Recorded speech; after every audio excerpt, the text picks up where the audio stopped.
Today's lecture is on effective supervision for the instructional staff. And something to ponder. Think of the three best teachers you've ever had. What grade or subject did the teacher teach? What qualities does the teacher have that made him or her so special? And think of a story that exemplifies this teacher. And maybe at our next class we might have time to share some of those qualities. Some of you are reading Todd Whitaker now as he talks about different styles, different types of teachers. One being the superstar, one being the backbone, one being the mediocre. Hopefully there aren't too many of those within your system. But the superstars, they connect with students, parents, peers. There's something about them that it's hard to put their finger on, but they've got it. There's just a natural kind of teacher. If they leave, you have a real hole to fill. The backbones, they are good at their craft. They're solid citizens.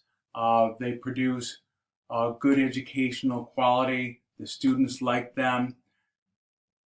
They have their up and down days.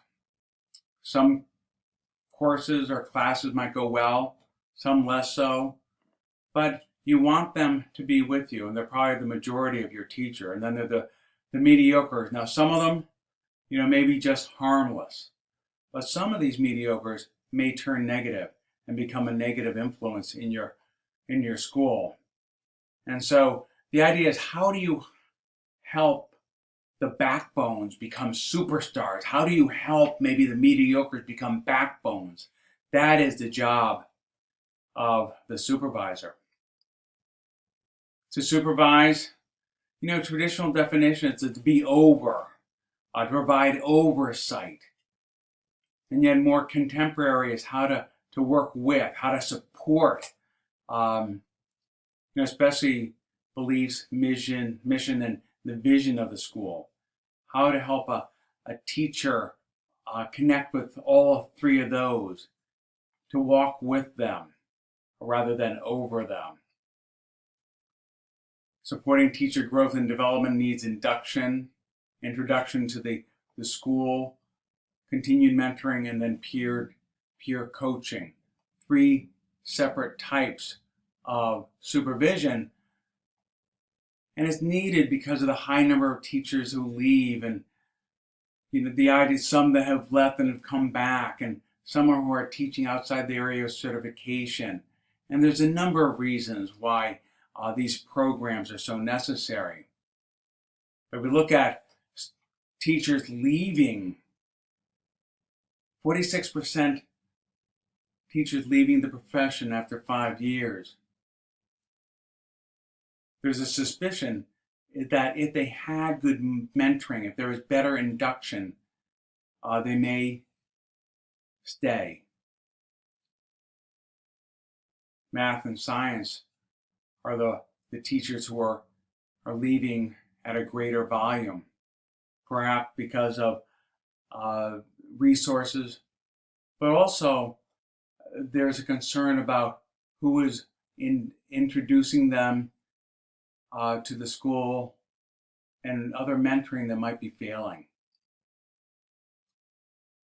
A few more percentages of teachers leave from the private sector than the public. And really between the rural, suburban, and urban schools, there's not much difference. So it lets me know that each school has its responsibility to create the best induction and mentoring programs possible. Those that receive full mentoring, induction, mentoring, and supervision are much less likely to leave the profession than those who have received none.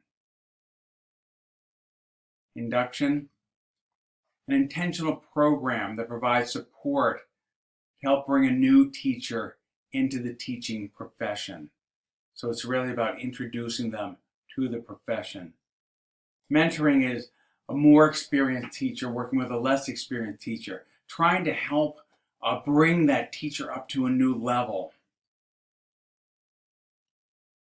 And peer coaching, a number of you really kind of experienced that as you did your classroom observations with colleagues, with where we have one another.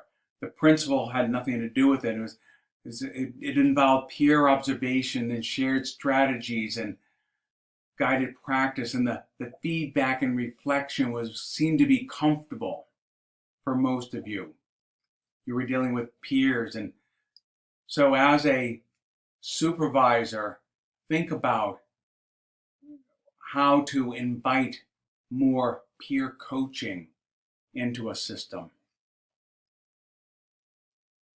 Successful teacher support programs have training, constant training, but there's also that sense of trust that needs to be there, support and resources, of course, and someone needs to take the lead on making sure that all of this happens.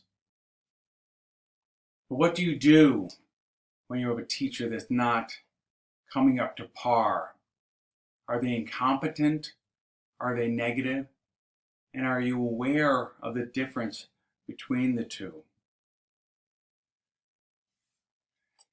The 6 leadership styles that Goleman talks about.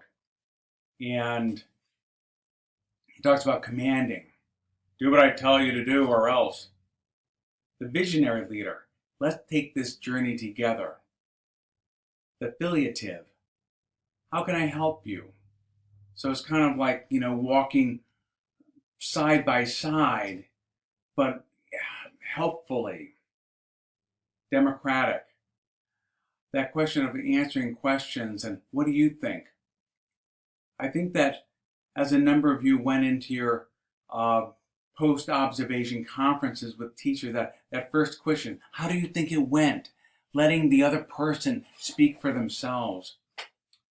Pace setting, do as I do. Now, and just kind of keeping a step ahead. And then there's that sense of coaching, try this. Coaching, try this might be for that more elementary teacher, how to kind of bring them on board with different styles of teaching.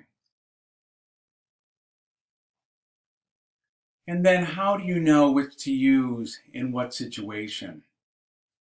You have to really assess how much ability does the person have? Do they need kind of a visionary leader, or do they need a coaching leader? How much ownership in the task and outcome does the person have? How positive an attitude does the person have? And how much and of what kind of support will this person need? So all of these are going to these questions are going to inform you as a leader on how you will have to work individually with a specific teacher. And here's just a little matrix that might be helpful. But it's really looking at their abilities. Do they have natural abilities? Are they gaining ability? Are they taking ownership of their subject matter? What is their attitude? And what kind of support do they need? So all of these questions you can add onto this graph and perhaps come up with a way of assessing where your teacher is compared to other teachers. And then with that, kind of come to some sense of what kind of supervision this person's going to need. Thank you.